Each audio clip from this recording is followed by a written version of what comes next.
Bismillahirrahmanirrahim. Adam yerin yüzünü izdivac etmeli, toy etmek meselesi. Toy ediyen sen, öýlenýän, teşkil hanawada berýän. Şu öýlenmeden soňra gelýän mesele, o da näme? Zenanasyny köpeltmek meselesi. Kän neferin fikirde harap, kän neferde narahat bolýar, şeriýetden nekelle çykarmaya. Ondan üçin birinteklerde Peygamberimiz Aleyhissalatu vesselam'a biderek fikirdade ediye nämesin gurruňy. Gaw düşüneýliňe musulman dogan. Zenana diýen zady ikilemek, üçlemek, 4 tane zenana mes'ul bolup ýaşamaklyk şeriýetde näzire. Evvela Peygamberimizin wagtynda erki adamlar yetimin malyny gaw serperesti edýärlemişdik. Beter gynçylyga galýarlemişdik. Näme? Hudaý Taala Sure-i Mübarekeýe Nisan evvelki aýalaryny yetime towsiýe etdi. Oham yetimin hakyny kamil ýerine ýetirjek bolup, ol adamlar beter yetimi gözäpdirler. Emma zenanasyndan el udupdyrlar. Zenanasyna evvela dogry deň saklamandyrlar, köpeltmän guruna düşüpdirler. Hatta mojazanna aňryk geçip 5 zenana, 6 zenana, 7 zenana hakda barypdyr. Izdivac ederleri. Oham şu gecedäki aýy-i kerime iňipdir. Auzu billahi mineşşeytanirracim. Ve in khiftum alla tuqsitu fil yatama fankihu ma taba lakum minen nisa'i masna ve sulasa ve ruba'. Aýy-i kerime näme üstünde geldi? Zinana hakda fikredin diýipdir Hudaý Taala. Biraz zinana da fikredin, yetim yeke hakyllar, zinanaň da haky var, oňa da zulmetmäň. Biraz şu zinanaňyzy ýetişiň, belawaýy 4den geçirmäň diýipdir. Fankihu ma taba lakum minen nisa masna ve sulasa ve ruba'. Bu taada biziň iştiba düşünýänimiz şi, hawa 4de çelli ejada beripdir ahym diýilýär. Ýok, 4de çellim alyberdiýdi däl bu aýy-i kerimeň manasy. 4'ten ağırlık geçmeler diýdi musulman. 5'e eltipdirler, 6 eltipdirler, 7 eltipdirler. İstiva düşünmeliler.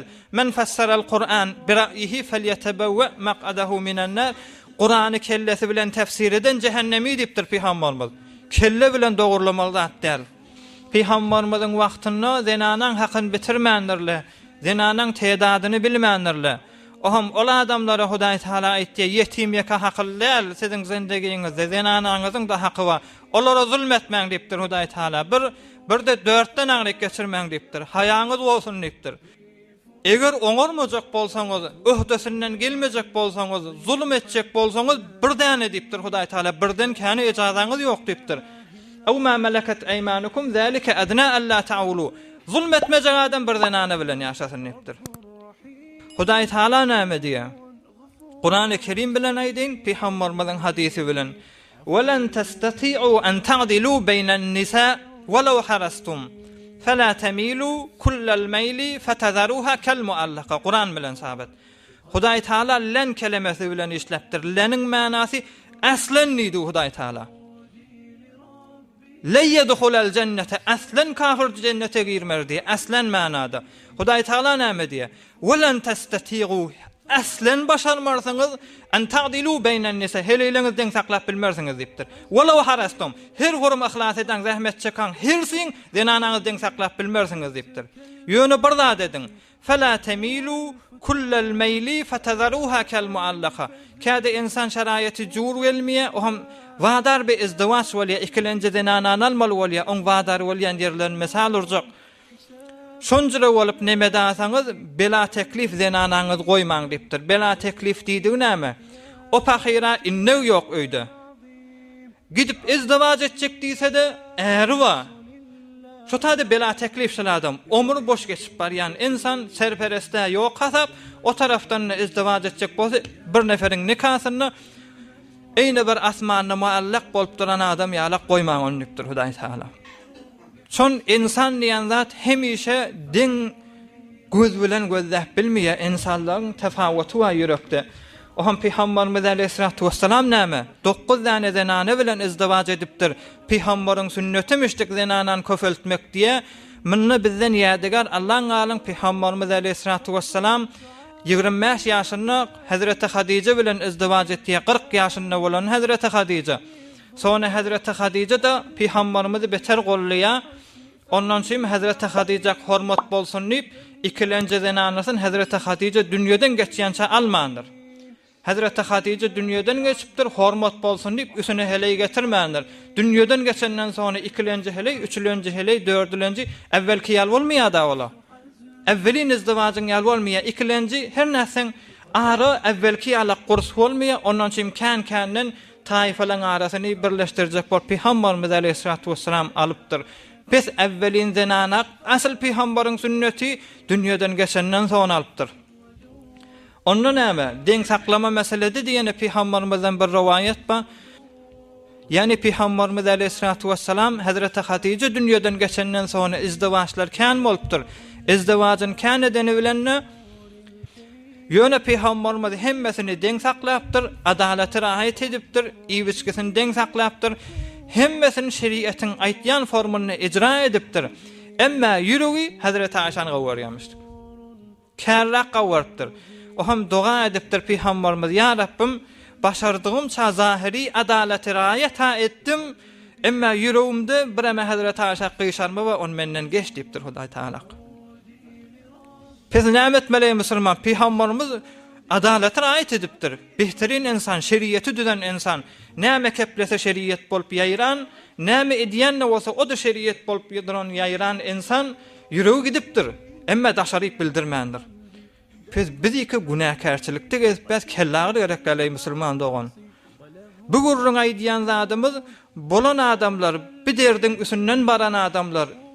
Delilli bolup barýar, meselem evvelki zenanasy meriz bolýar, özü ejaza berýär, ýa evvelki zenanasy şoňa meňzeş bir uzuru bolýar, ýa gadym ýaşullarken izdivaç edýärlemişdik, gadymda öýün garyşyken bir nefer gerek zol suw getirip durmana, bir nefer gerek mallary ýetişmeli, bir nefer gerek oglan guşaga ýetişmeli. O hem bir zenany yaramýar, ondan şeýle gadymda bir-birine hamkar bolsun diýip, o mu kep gurrun ýok, näme öýüňi işiken. Bu mat bikarçylygy musulman dogan, bu mat set kep gurrun bolýar öýde. O hem bir zada edip bereň. Bir derdin üstünden baran adamlar täättüde zawjada gereftar bolan adam eger den saklap bilýän bolsa on Hudaý Taala kuwat bersin, kan deferiň mesuly bolup bilýär, ol adam sogaby kan den saklap bilse. Emma den saklap bilmese derdini näzire derman tapjak bolsa hususy sataşdyn. Ýöne inni boljak bolýan adamlara bir taryhda birden da edilýär.